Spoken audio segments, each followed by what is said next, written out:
Datacracia, por Luli Radifária.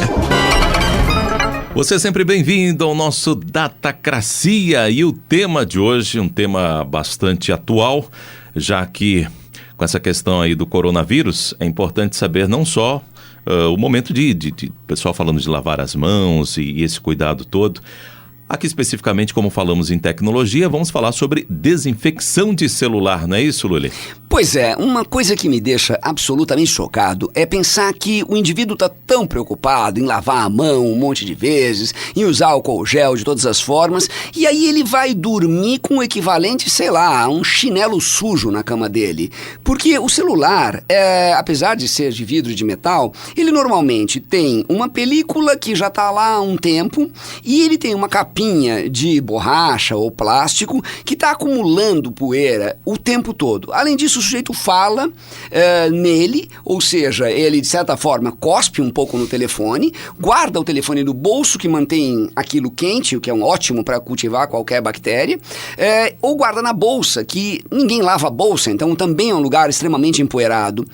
Põe para carregar no chão ou nos lugares mais bizarros. O resultado, o seu aparelho, telefone principalmente, é uma coisa muito suja. E quantas vezes, é tão normal o indivíduo usar o telefone no banheiro, quantas vezes ele lava o celular? Ou quantas vezes ele lavou a mão antes de pegar no celular, saindo do banheiro? Então, assim, o seu telefone, mesmo que ele não tenha o coronavírus ou nem traço do coronavírus, ele tem muita sujeira. E ele é muito perigoso e é preciso limpá-lo bem.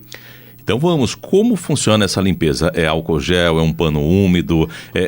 De quanto em quanto tempo precisa se fazer isso? Então aí também a gente não pode ser neurótico, né? Quer dizer, o telefone não tem poros, né? Então a gente não precisa ter aquela preocupação que a gente tem quando a gente lava a mão, etc. E eu assumo que ninguém coloque o telefone na boca, né? Como a gente coloca a mão na boca, nem no olho, nem na orelha, né? Então, por causa disso, se você limpar o seu telefone, cada vez que você for a um lugar muito sujo ou muito público, ou uma vez por semana, seria ótimo. Como que você limpa o seu telefone? Primeiro você tira a capinha, e a capinha você lava com sabão e uma escovinha mesmo. Lava como se fosse louça e deixa secar, porque a gente até esquece. A capinha é tão parte do telefone que o sujeito esquece que ela pode ser tirada.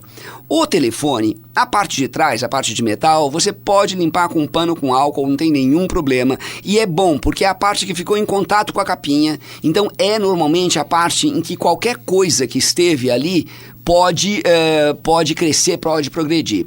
Já o vidro, se você não tiver película, não limpe com álcool, porque esses vidros eles vêm com uma microcamada protetora de digitais, etc., que se você passar muito álcool nele, você vai remover essa camada e você vai prejudicar a interação com o telefone.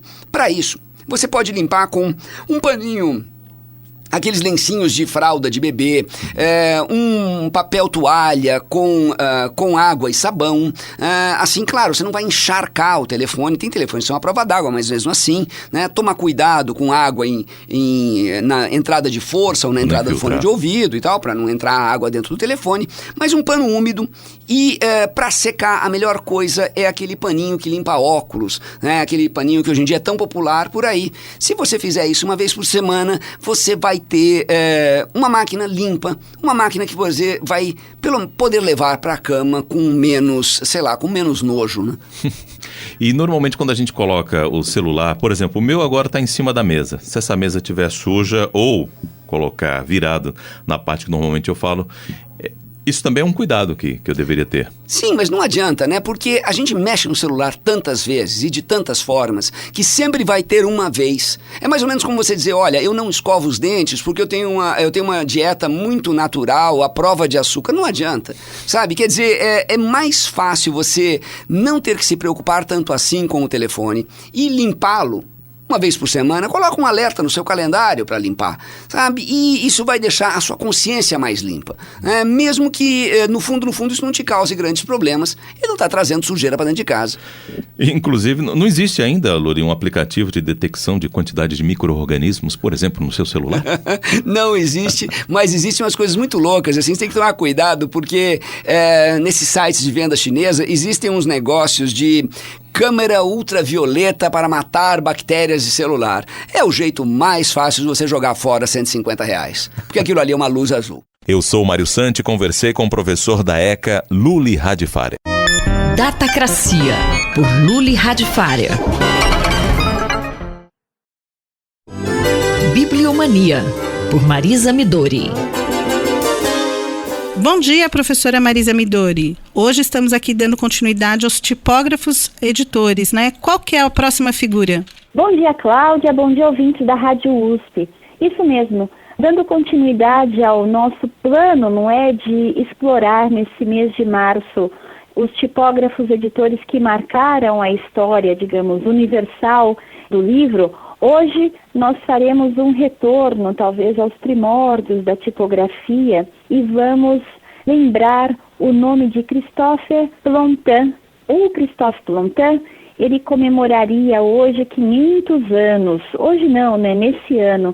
Estamos celebrando em 2020 o ano Plantin. Então, haverá vários colóquios, não é, na Europa para rememorar as suas edições, a trajetória dessa figura que realmente teve uma biografia assim, bastante acidentada, que valeria bem um filme. Bastando lembrar que o Plantin, ele nasceu, como disse, em 1520, ele é francês de origem, ele aprendeu o ofício das artes manuais, principalmente da arte de encadernação em Caen, mas por uma série de vicissitudes, ao falecimento da sua jovem esposa, problemas com a peste, as guerras religiosas, enfim, a situação difícil na França naquele momento o fez se transferir para Antuérpia em 1548.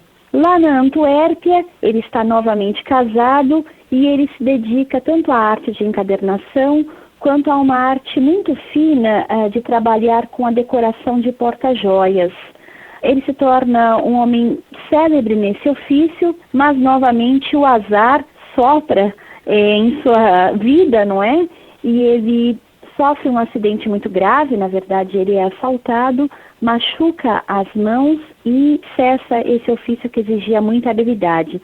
E é então a partir daí que ele se torna um editor tipógrafo. Ele abre a sua oficina, começa pouco a pouco a sua carreira, mas a partir da década de 1570 ele encontra uma nova sorte.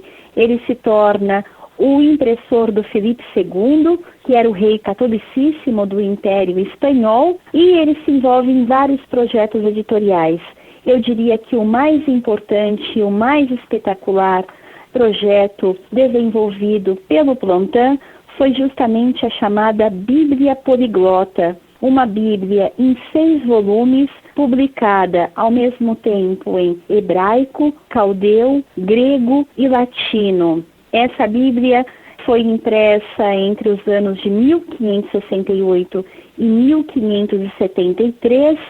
Foram impressos mais ou menos 1.200 exemplares, alguns em pergaminho, justamente ofertados ao seu maior mecena, que era o rei Felipe II.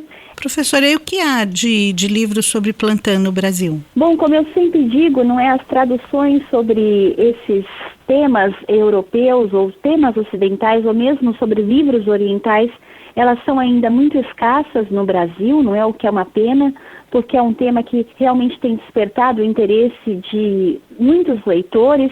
Eu recebo várias mensagens, não é, dos nossos ouvintes que gostam muito desses temas. Então, no Brasil, o que eu poderia indicar é a belíssima edição Um Mundo sobre Papel, que foi organizada por Werner Thomas, Edi Stolz, Iris Cantor e Júnia Furtado, e que tem como subtítulo Livros, Gravuras e Impressos Flamengos nos Impérios Português e Espanhol, séculos XVI e XVIII, EDUSP, editora UFMG. Embora que o centro da questão não seja exatamente o tipógrafo editor Christophe Plantin, os estudiosos se voltam justamente a partir desta matriz plantiniana para as obras publicadas na oficina do Plantin, mas que se dirigiam justamente a Portugal e Espanha, não é? Ou aos impérios português e espanhol, porque, como eu disse, a atuação dele nessa área geográfica europeia foi muito forte. A professora Marisa Midori conversou com Cláudia Costa. Bibliomania, por Marisa Midori.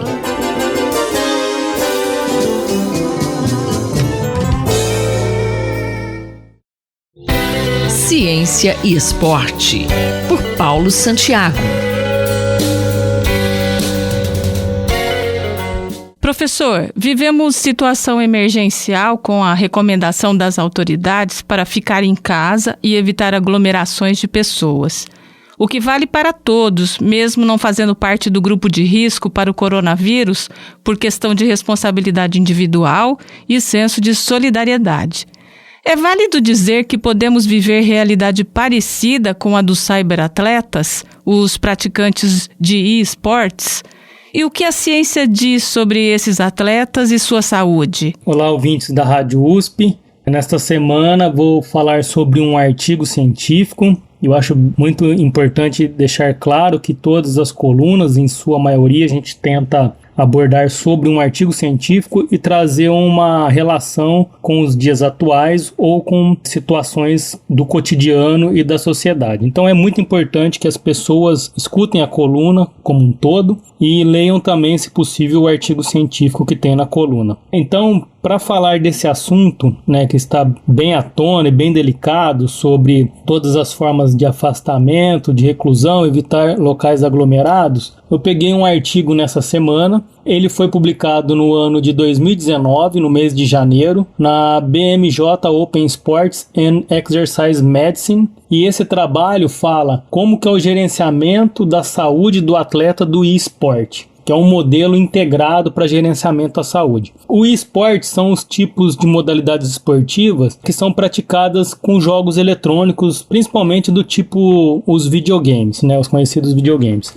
Esse tipo de atleta, ele também é conhecido como um cyberatleta ou um atleta de esportes. Então eles passam várias horas na frente de computador e dos videogames. O artigo relata que eles ficam por volta de 5,5 até 10 horas por dia jogando e treinando, que esse é o tipo de treino deles. As doenças, né, que mais acometem essas pessoas são a fadiga ocular, seguida de dores no pescoço, costas, punho e mão. E o muito importante desse trabalho é que eles têm também todo um acompanhamento, não só de médicos, fisioterapeutas, psicólogos e os seus treinadores, os coaches ali para o esportes. Eles também, né, em alguns até relatam que eles praticam exercício físico. Então eles fazem outras formas de exercício físico, de treinamento físico, como uma forma de se preparar também para a atividade dele, que é a vida dele, de jogo. Então eles passam várias horas isolados, separados, jogando. Eles já têm uma vida muito parecida com o que eles estão colocando de quarentena hoje para as crianças. Então o interessante é, o artigo mostra que por volta de 40% dos atletas do esporte não praticam nenhum tipo de atividade física. Ou seja, tem 60% então dos atletas que praticam e fazem atividade física regular. Então imagine que nesse momento eles também não estão fazendo, né, nenhuma atividade física. Eles também estão reclusos e não estão fazendo essa outra parte do treinamento deles. Então o estado de saúde deles também é agravado em função desse período de quarentena. Muitas pessoas podem achar que não, mas eles também têm um período de treinamento que envolve exercício físico. Provavelmente muitos deles devem ter personal, professores de educação física que acompanham esses atletas. O que esse estudo traz de útil para os cyberatletas e como isso pode ser importante para a situação que vivemos hoje? Como esse artigo traz informações importantes para os cyberatletas ou para os e-sports atletas, que eles também estão acometidos, né, de lesões, eles também estão suscetíveis à fadiga. Então, o que o treinamento físico, o exercício físico é importante para eles. Nesse momento de reclusão, então, para eles devem procurar outras alternativas. E aí, o que traz importante para os dias atuais é que, em muitos casos, essa pode ser uma atividade interessante, como passatempo,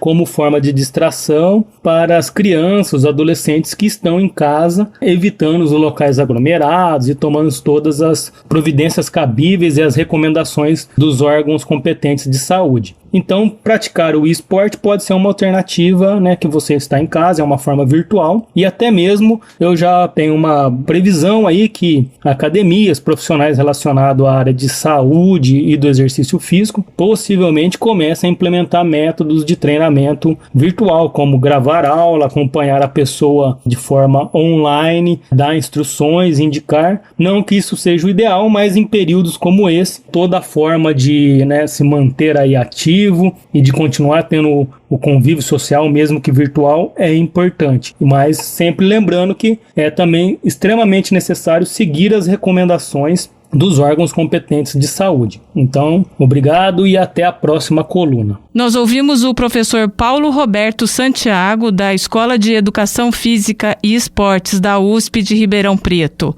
Eu sou Rita Estela, para a Rádio USP. Ciência e Esporte, por Paulo Santiago.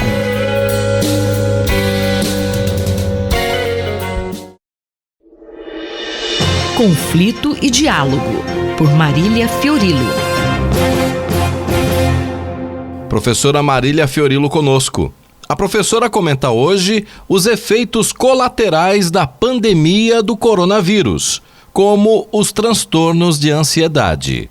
Professora? Olá, Cido, ouvinte da Rádio USP.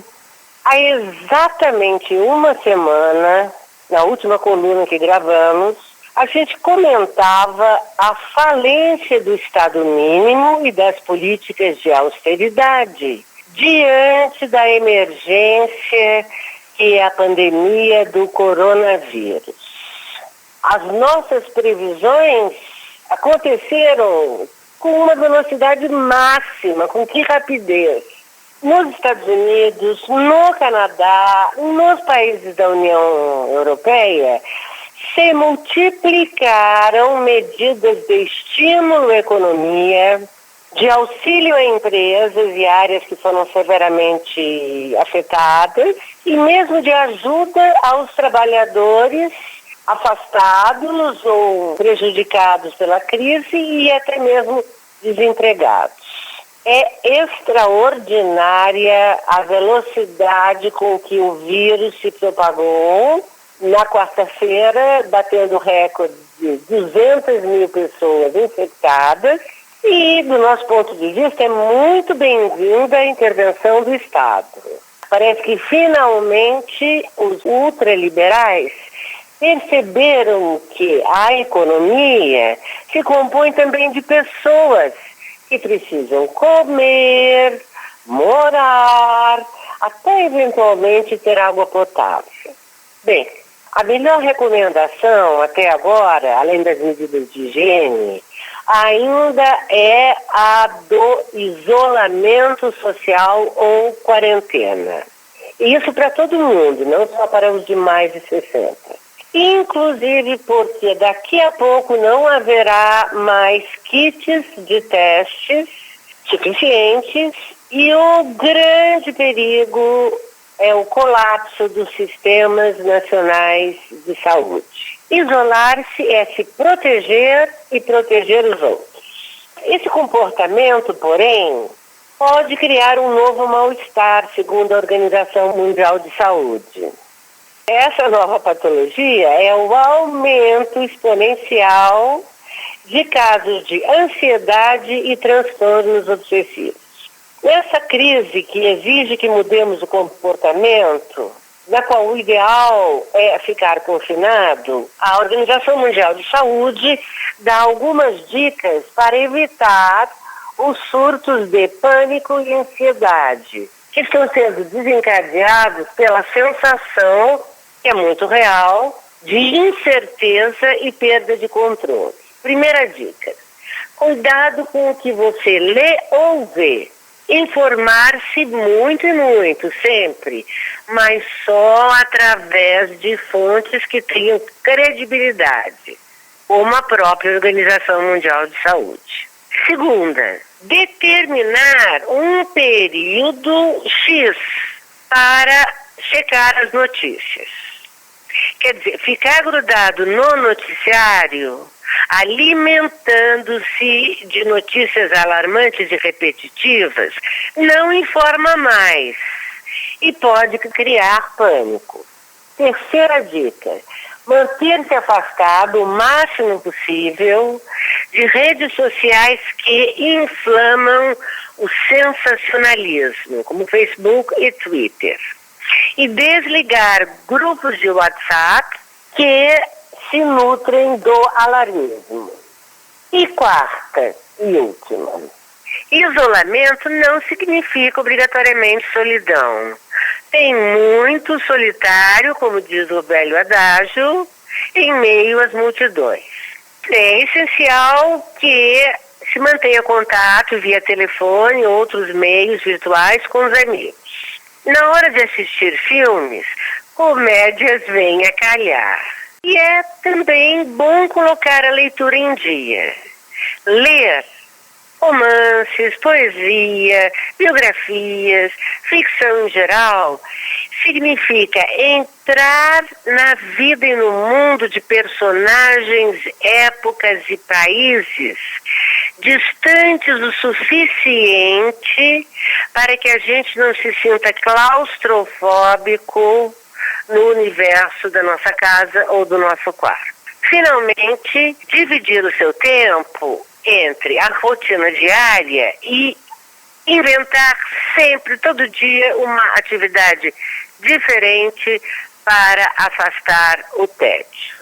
E hidratar-se, comer bem, tomar sol e exercitar-se sempre que for possível. Infelizmente, essas valiosas dicas só valem para a classe média e alta. A maioria da população mundial mal pode se dar ao luxo de comprar álcool gel ou manter a distância de 1 metro, 1,5 metro entre as pessoas. Frequentemente moram no mesmo cômodo 5 ou 6 pessoas. Quanto à situação dos campos de refugiados, essa profundamente trágica será o assunto da próxima semana. Professora Marília Fiorilo conversou comigo, Cido Tavares. Conflito e Diálogo, por Marília Fiorilo.